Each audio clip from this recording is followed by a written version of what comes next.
और क्या था, लोगों को एक साथ हम लोगों ने देखा कि एक घर में बंद करके उसमें भी लोग देखता था कि इसमें देखिए अच्छे नस्ल के कोई है तो उसको अलग रखिए, आप बाकी को एकदम जहरीला गैस दीजिए, मारिए, आतंक मचाइए।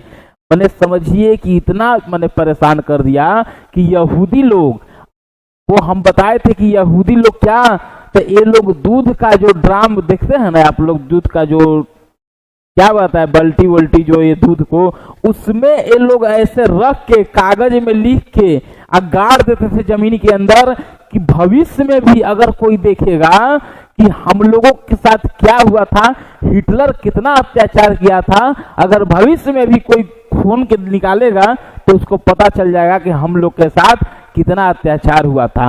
समझिए कि अब यहां से जब होलोकॉस्ट हुआ तो यहूदी लोग को ये बहुत ज्यादा एकदम अलग करके यहाँ मार दिया गया। यहाँ तो सिर्फ बहिष्कार कर रहे हैं कि आपको हमारे बीच में रहने का हक नहीं है, यहाँ तुम्हें हम लोग के बीच में नहीं, तुमको तृतीय पर आने का हक नहीं है, तृतीय चरण में।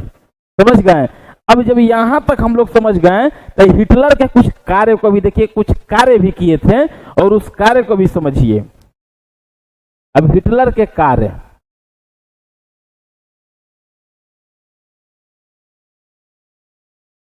हिटलर के कार्य, अब देखिए हिटलर के कार्य में समझिए कि एक अर्थशास्त्री रखे हुए थे, अर्थशास्त्री का नाम था साक्ट।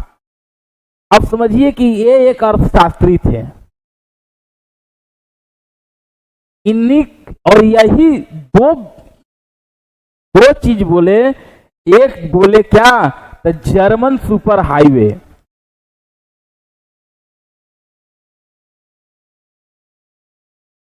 जर्मन सुपर हाईवे, और दूसरा फॉक्सवैगन परियोजना। अब पहला तो पता चल गया होगा कि क्या लिखा हुआ है, दूसरा में थोड़ा सा दिक्कत हो रही होगी। देखिएगा, जर्मन सुपर हाईवे मतलब आप समझ रहे हैं कि खूब रोड बनाइए, एकदम वीआईपी एकदम चमकाइए। और फॉक्सवैगन परियोजना, इसका मतलब यही है कि अगर ब्लॉन्ड कोई है, मेरे अच्छे नस्ल का आदमी है और गरीब है, अगर मन हुआ कि उसको कार से चलना है तो ये परियोजना उसको कार दिया जाएगा। गरीब भी है, वो सोच लिया तो उसको पूरा किया जाएगा। क्यों? वो अच्छे नस्ल का है, उसके पास ज्यादा दिमाग है। हम नहीं कह रहे हैं, हिटलर कह रहे थे। समझ गए? यही है फॉक्सवैगन परियोजना। कुछ दिनों के बाद जब अर्थव्यवस्था गड़बड़ाई कुछ, तो ये साक्ट बोले कि हुजूर सेना पर खर्चा कम करिए।